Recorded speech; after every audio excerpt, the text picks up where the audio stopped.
O rock progressivo, enquanto movimento cultural e sonoro, emergiu no final da década de 1960, como uma resposta à simplicidade estrutural do rock de garagem e do pop psicodélico. Dentre as bandas que buscaram expandir os horizontes da música popular, poucos se destacaram por sua audácia e inovação quanto o King Crimson. Fundado em Londres em 1968, o grupo não é apenas amplamente reconhecido como precursor do gênero, mas também como uma entidade que transcendeu e redefiniu continuamente ao longo de suas múltiplas encarnações. A história do King Crimson é, portanto, a história de uma constante evolução e reinvenção, impulsionada pela visão do seu único membro constante, o guitarrista e líder Robert Fripp. Eu sou Rick Prog, historiador e especialista em rock progressivo. Sejam todos muito bem-vindos e muito bem-vindas a mais um episódio do nosso Café com Prog.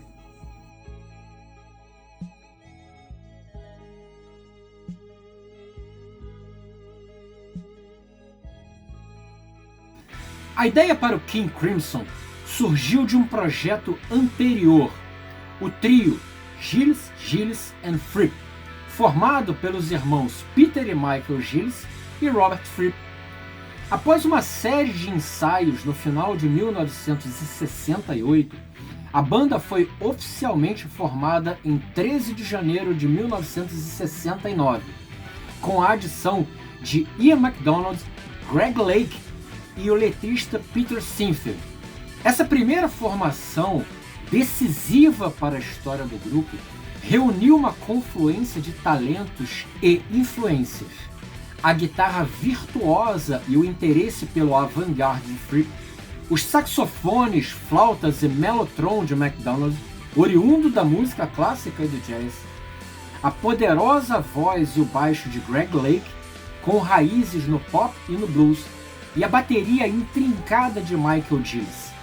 A contribuição de Peter Sinfield como letrista e arquiteto conceitual foi crucial para a identidade inicial da banda, infundindo suas obras com uma estética literária, imagética e sombria.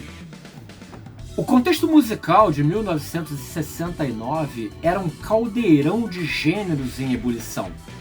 Em meio ao florescer do rock psicodélico e da explosão do hard rock, o King Crimson se estabeleceu ao jogar o som bluseiro do rock da época pela janela. Essa foi uma declaração de intenções fundamental. A banda rejeitou o formato do rock and roll para abraçar a complexidade estrutural e a diversidade sônica da música clássica, do jazz e do avant-garde. Esse movimento fundador, que se afastava das tradições do blues, diferenciou o rock progressivo do hard rock e do psicodelismo.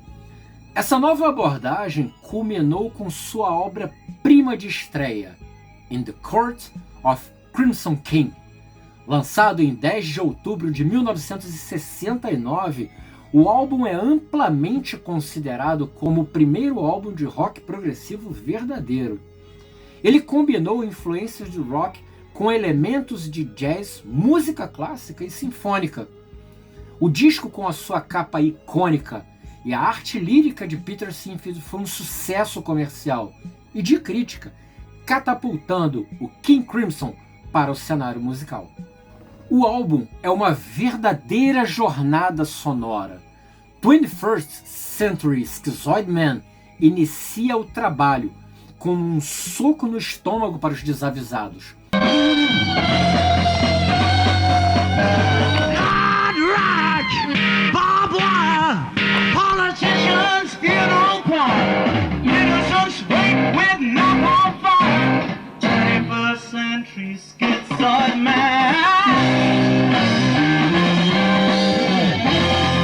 uma fusão sem precedentes de jazz fusion, heavy metal, rock psicodélico e improvisação.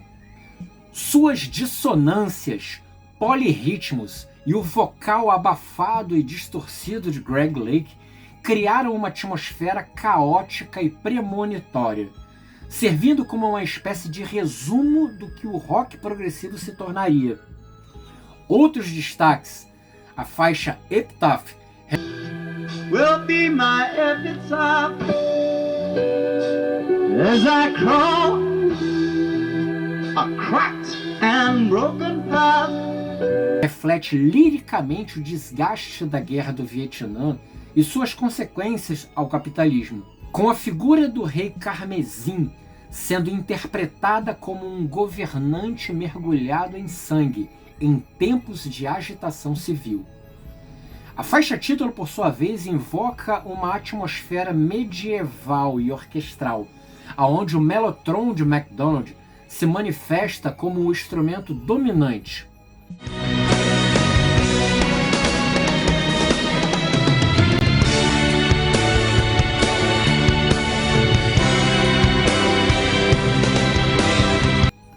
O uso do mellotron, já presente em bandas como The Moody Blues, se eleva nas mãos de MacDonald a uma voz orquestral, feroz e avassaladora.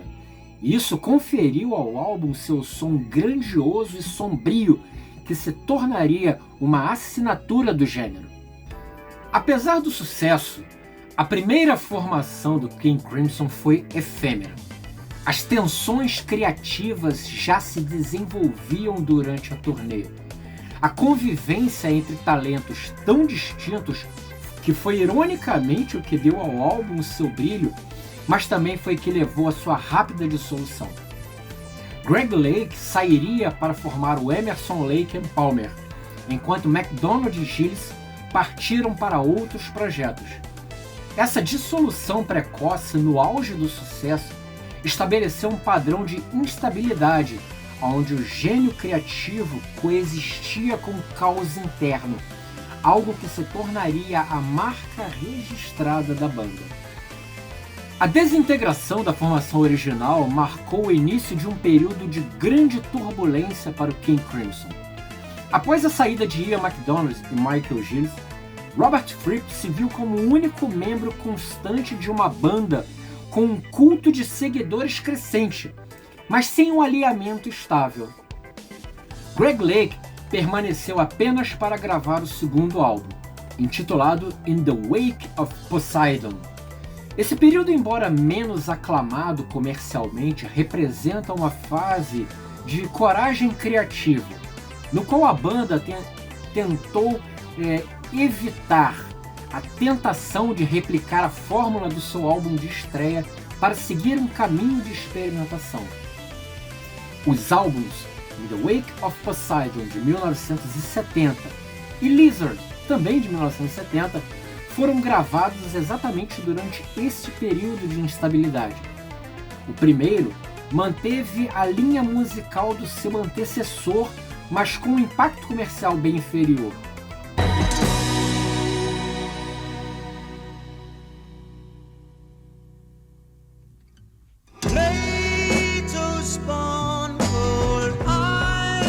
O segundo aprofundou as inclinações improvisacionais do jazz.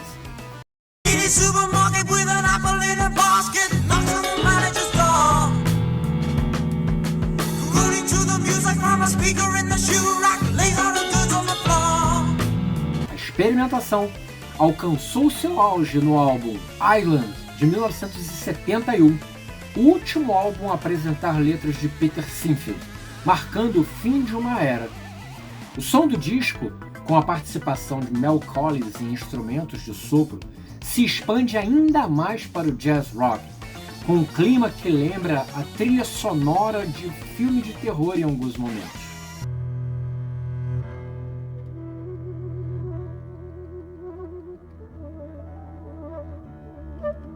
O período compreendido entre 1970 e 1972 demonstra a filosofia da banda como um organismo vivo, sempre em movimento. A vertigem da transição não foi uma limitação, mas uma oportunidade. Em vez de tentar replicar o sucesso do primeiro álbum, Robert Fripp optou por seguir sua intuição, resultando em obras que, embora vistas como sem direção por alguns críticos da época, são hoje valorizadas por sua ousadia e sua exploração do jazz fusion e do avant-garde. A busca por novos membros e a constante reformulação do som mostram que a banda, a partir de então, era um projeto de Robert Fripp para explorar a sua própria visão musical, usando diferentes colaboradores como instrumentos. Sua ascensão ao papel de liderança ainda maior se solidificou durante essa fase de caos criativo. Em 1972, Fripp tomou a decisão de desmantelar a formação anterior e recrutar um novo grupo de músicos, que se tornaria aclamada como uma das encarnações mais influentes e criativamente produtivas da banda. Essa nova formação contava com o baterista Bill Bruford, vindo do Yes, o baixista e vocalista John Wetton, o violinista e tecladista David Cross e o percussionista Jamie Moore.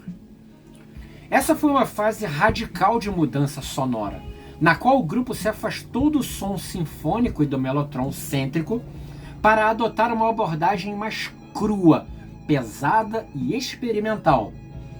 A nova sonoridade era uma fusão de free improvisation, música clássica modernista, jazz e elementos de um proto-heavy metal. Essa fase, frequentemente referida como a Trilogia Vermelha, produziu 3 álbuns essenciais que marcaram o auge da banda. Larks, Tongues in Aspic, de 1973, considerado o ponto de virada na discografia do grupo. O álbum substituiu instrumentos de sopro que eram a base melódica da banda pelo violino de David Cross. A percussão excêntrica de Jamie Moore, que incluía sinos, serras musicais e objetos encontrados, criou uma nova paisagem sonora, e foi de sua autoria a sugestão para o título do álbum.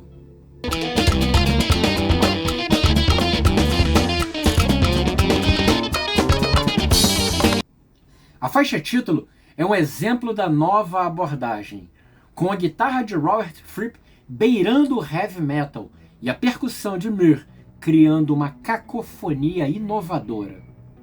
Starless and Bible Black, de 1974, esse álbum aprofundou a exploração da improvisação ao vivo, um conceito que o grupo havia refinado em suas performances. Red, também de 1974.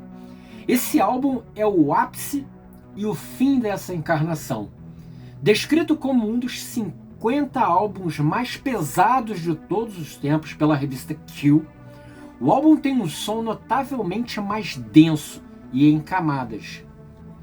A produção foi alcançada através de múltiplos overdubs de guitarra e teclado, e contou com a participação de ex-membros como Ian MacDonald e Mel Collins.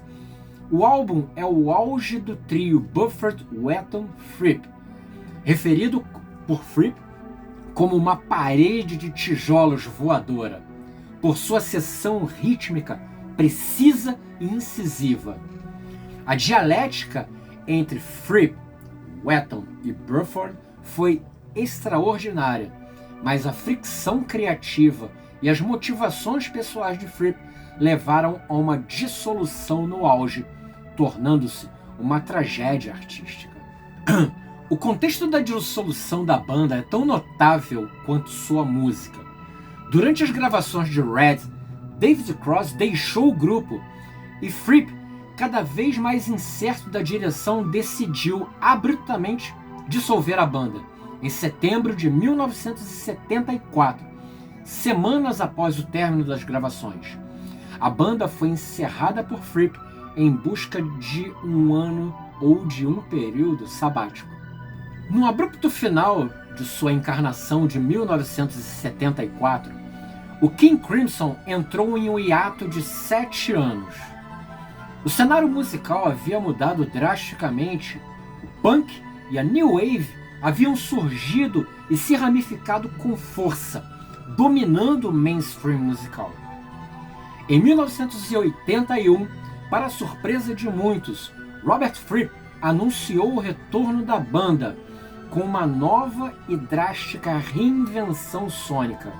A nova formação incluía Adrian Belew nas guitarras e vocais, Tony Levin no Chapman Stick e baixo, e o retorno de Bill Bruford na bateria.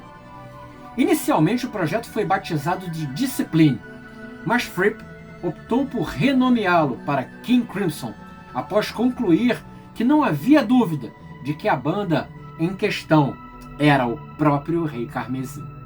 O álbum que marcou este retorno, Discipline, de 1981, abandonou o som sinfônico e o mellotron em favor de uma sonoridade seca e rítmica, fortemente influenciada pela new wave e o post-punk.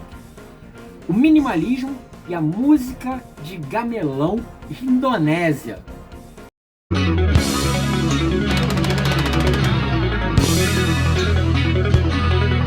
A banda impôs a si mesma restrições rítmicas e instrumentais para explorar uma nova dimensão sonora. Em vez de ser limitante, essa disciplina refletida pelo título do álbum permitiu uma explosão de criatividade e um som completamente original. Como a declaração na contracapa do álbum sugere, a disciplina nunca é um fim em si mesma, apenas um meio para o fim. A complexidade rítmica deste período é o seu traço mais distintivo. As guitarras de Fripp e Belew se engajaram em um jogo de notas espalhadas e sincronizadas, complementadas pelo Chapman Stick de Tony Levin e a bateria eletrônica de Bill Bruford.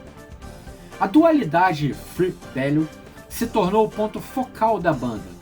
Belew atuava como frontman e vocalista pop, com um estilo influenciado por artistas como Talking Heads, enquanto Fripp era o arquiteto sonoro, criando uma tensão criativa única. Essa encarnação demonstrou a capacidade do King Crimson de atuar como um camaleão cultural, absorvendo e reinterpretando tendências musicais da época, sem perder a identidade experimental. Isso contradiz a ideia de que o prog é um gênero datado, estagnado, mostrando que o King Crimson estava sempre em sintonia com a vanguarda e não com o passado. Após o final da era de Discipline, em 1984, o King Crimson entrou em um outro longo hiato, retornando em 1994 com uma série de formações inovadoras que continuaram a subverter suas próprias convenções. A primeira foi o Double Trio, que contava com Fripp, Belew, Levin, Bruford, Trigun e Pat Mastelotto. Essa fase foi marcada por poucas gravações de estúdio e um foco intenso em performances ao vivo, demonstrando uma mudança na prioridade de Robert Fripp, de registrar um som para vivenciar a música como um dínamo vivo. A banda se tornou um laboratório musical em tempo real.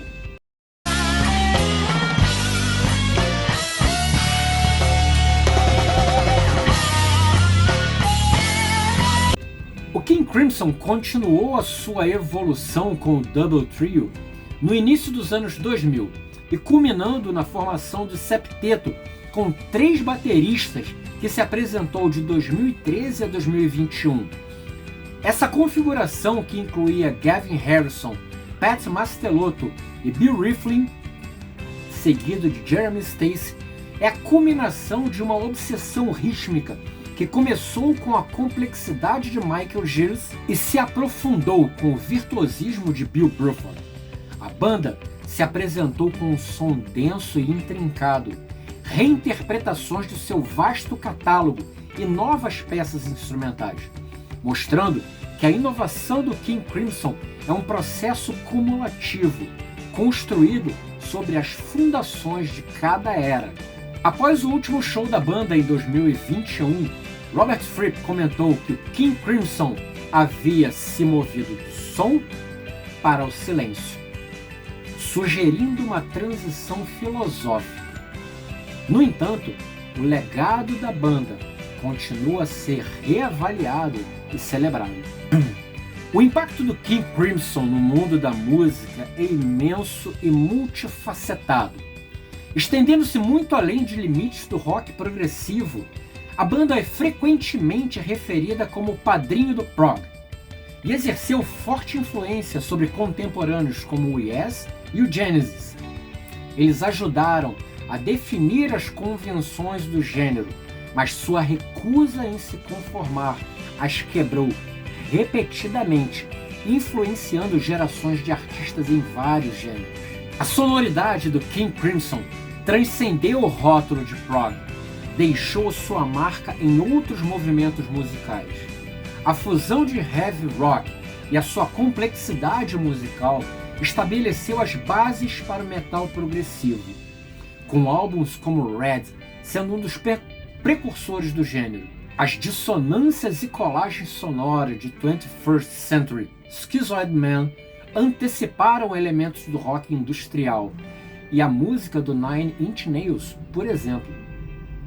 Além disso, o alcance inesperado da banda se estendeu até o hip hop, com o notável sample da canção 21st Century Schizoid Man por Kanye West na música Power, levando sua música a um público completamente novo e diversificado. Apesar de sua imensa influência, o King Crimson nunca alcançou o mesmo sucesso comercial de bandas como Pink Floyd ou Rush. A banda sempre priorizou a arte acima do apelo comercial, e a complexidade de suas composições e a falta de hits fáceis e a recusa de Robert Fripp em repetir fórmulas mantiveram como um nome de nicho, mas extremamente respeitado. Sua influência é mais interna, entre músicos e críticos, do que externa, no mainstream, o que lhes rendeu a reputação de ser a banda de prog favorita das bandas de prog. A instabilidade de sua formação, em contraste com a maioria das grandes bandas de rock que buscam consolidar um som e uma marca comercial, não é um defeito, é uma característica intrínseca do DNA criativo do King Crimson. A banda abraçou a mudança como um motor de sua arte, permitindo a Robert Fripp explorar novos territórios musicais sem a limitação de expectativas ou dinâmicas internas fixas. Isso explica porque em cada era da banda soa tão drasticamente diferente das outras, de uma forma que poucas outras bandas alcançaram. A falta de um sucesso comercial em massa ou de um crossover é uma consequência direta e o preço dessa liberdade artística. Em última análise, o King Crimson não é um objeto, mas uma rede de relações dinâmicas. As ideias e as personalidades dos membros e as formas como eles se relacionavam com o campo musical da época e a maneira como eles subvertiam as convenções moldaram não apenas a sonoridade do grupo, mas a trajetória de um gênero inteiro. O King Crimson é a prova de que a arte mais influente não é aquela que agrada a todos, mas a que desafia e transforma. E se você estiver com os seus ouvidos e os seus olhos bem atentos às redes sociais, você pode ter uma surpresa em relação ao King Crimson. Eu sou o Rick Prog, historiador e especialista em rock progressivo. Muito obrigado por me acompanhar em mais esse episódio do Café com Prog.